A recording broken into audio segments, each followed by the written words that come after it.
So what is up mga kadisenyo, nagbabalik muli tayo at ito yung progress ng ating project.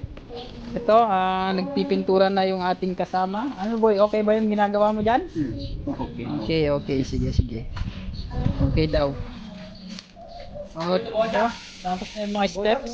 Step no, step yes, step yes. Galing.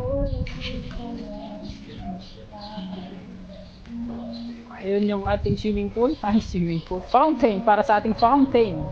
Para sa ating fountain. Boy, nang kungi. Pigas na kulay na. Magawa sila ng para sa concrete table. Panoorin natin kung paano nila gawin.